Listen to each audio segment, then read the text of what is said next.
Hello, this is Daniel James Smith, MA Photography Oral Presentation, Module 3.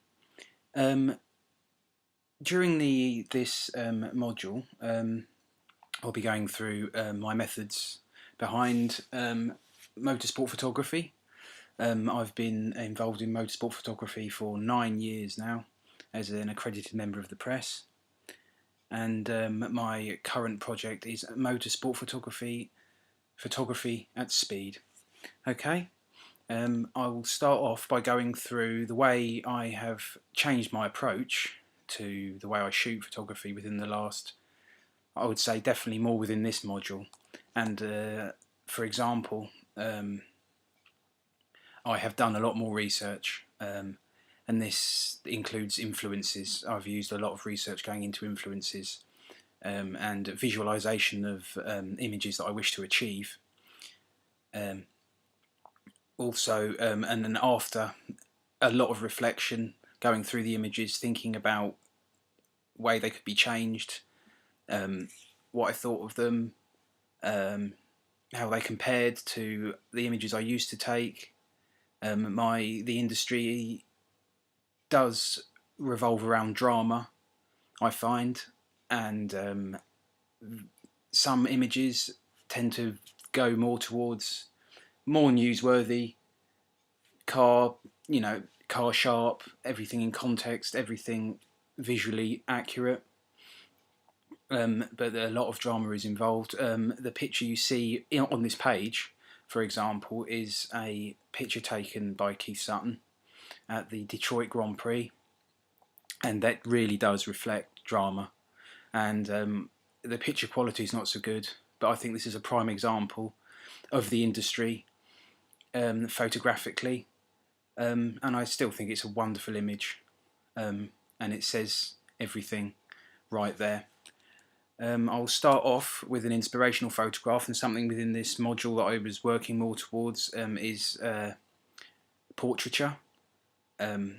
This image was taken by Paul-Henri Carrier, very well respected and well known photographer, and I would say that I would definitely take more of a voyeuristic approach within my portraiture work. The subjects often don't know that they're being photographed, and I like to keep it that way. And something I definitely would like to work on, for example, this is in a picture that I took, a portrait work of Bruno Senna, who is used to being photographed. I would say that within my portraiture work, this was taken with a telephoto lens because it blurs the image, it blurs the background of the image, sorry. So the prime focus is the subject. One thing I definitely would like to improve on, and would definitely like to achieve, is something more of a closeness, to get more into the subject, so you do not have to use a telephoto lens, but then the subject is more relaxed around you. And I think definitely that within this work it is important for myself to get to know the subjects a little bit more, and I think that's one thing I would definitely like to improve on, to get to know them so they feel more relaxed around me, so when I approach them with a camera very close to them, they don't retreat, which unfortunately does happen sometimes from time to time, but then people don't like always being photographed.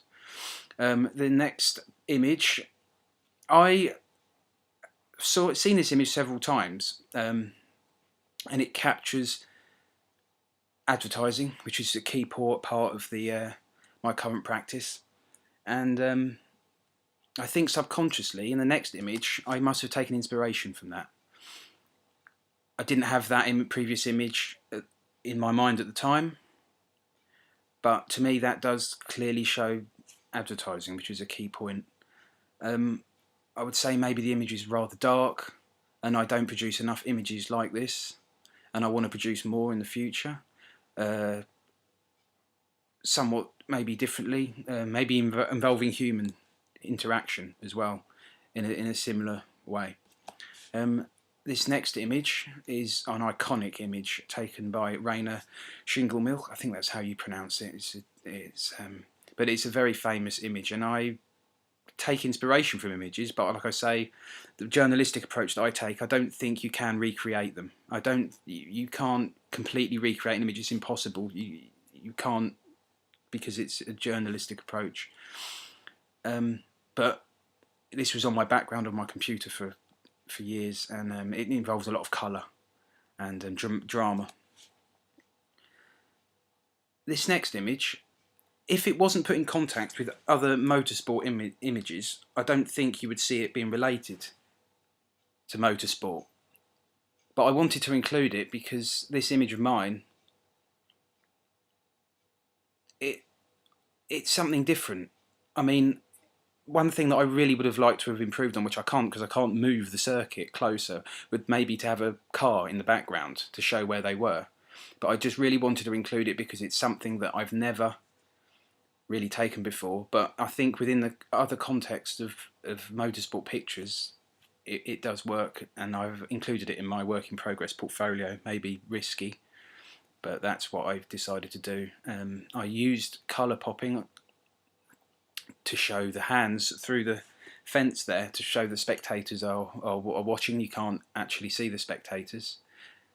So colour popping, I mean, it's black and white, and I layered the image, and one over the top of the other, made the front image black and white and the rear image colour, and then erased the colour. Erase the black and white, sorry, to make colour. Yeah, so one thing with this image is that I would like to try similar images to this. They won't look like this. I can't reproduce images like this, but this was taken at Brands Hatch 3 weeks ago, 2 weeks ago actually, and yeah, the one thing I would like to do is reproduce images, but showing the sport, show maybe a car blurred in the background, or something like that, and yeah, or maybe in colour it would work, but I preferred it in black and white. I might like to do another one in colour. This next image is also black and white. It shows a fan photographing. This is not a member of the media, this is a fan photographing, and this is once again, I would say, a voyeuristic approach, because the subject doesn't know that I've photographed them. But what stood out to me was the Ferrari tattoo on the back of the woman there, and within this I did get the car in the foreground. I would have probably liked more in the foreground to show. And this is something, you know, that I would like to work on. More images like this, but improved. And really, in conclusion to it all, I would say that I want to develop more pictures like this, but newsworthy pictures. So I would like to carry on and produce more images like this, but I would say more newsworthy, more appropriate to be within, more appropriate to subject matters, and more appropriate to be within the industry, and with being shown on newsworthy websites. So a combination of atmospheric and newsworthy, but with the same artistry as such. Okay, thank you. That is all.